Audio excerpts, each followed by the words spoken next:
সম্প্রতি সিঙ্গাপুর এয়ারলাইন্সের যাত্রীবাহী ফ্লাইটে ভয়াবহ ঝাঁকুনির ঘটনায় এক ব্রিটিশ যাত্রীর মৃত্যু এবং অনেকে আহত হওয়ার পর আকাশপথে যাত্রীদের নিরাপত্তা নিয়ে শঙ্কা বেড়েছে। এমন পরিস্থিতিতে ভয়াবহ ঝাঁকুনির কারণ কি, এটি কতটা ঝুঁকিপূর্ণ এবং জলবায়ু পরিবর্তনজনিত সংকট কি এটিকে প্রাণঘাতী করে তুলেছে, এমন সব প্রশ্ন উঠে এসেছে।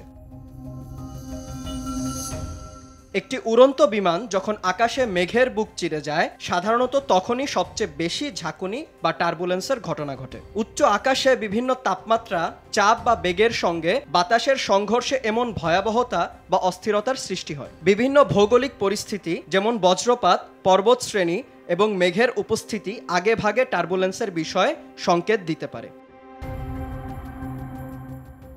এছাড়া স্বচ্ছ বাতাসেও এক ধরনের টার্বুলেন্স ঘটে থাকে, একে বলে ক্লিয়ার এয়ার টার্বুলেন্স। জেট বিমানের ওয়েদার রাডারেও ধরা পড়ে না এটি, তাই আগে থেকে কোনো পূর্বাভাসও দেয়া যায় না এ ধরনের টার্বুলেন্সের। এ ধরনের ঝাঁকুনি বেকায়দায় ফেলে দেয় পাইলটদেরও, এ কারণে অনেক সময় সতর্কতামূলক ব্যবস্থা গ্রহণেরও সুযোগ পায় না তারা।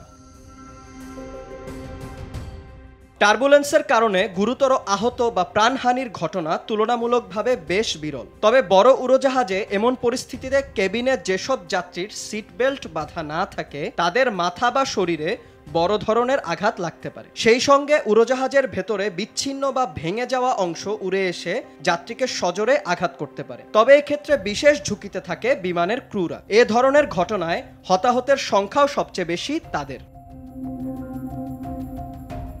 তবে জলবায়ু পরিবর্তনের মতো বৈশ্বিক বিপর্যয় বিমানের ঝাঁকুনি আরও তীব্রতর ও ভয়াবহ পর্যায়ে নিয়ে যাচ্ছে। রিডিং ইউনিভার্সিটির এক গবেষণা জানায় 1979 সাল থেকে 2020-এর মধ্যে বড় ধরনের টার্বুলেন্সের ঘটনা 55% পরিমাণ বেড়েছে। এর কারণ হিসেবে তারা বলছে, জলবায়ু পরিবর্তনে উচ্চ আকাশে তাপমাত্রা বেড়ে যাচ্ছে, ফলে আকাশে যে উচ্চতায় সাধারণত আন্তর্জাতিক ফ্লাইট চলাচল করে সেখানে বাতাসের ঘূর্ণিবেগ আরও বেড়েছে।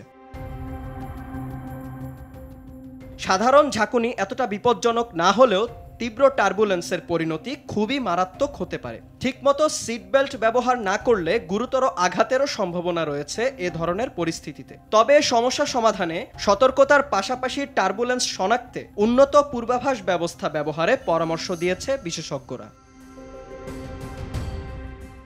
বিনয়ামিন, RTV।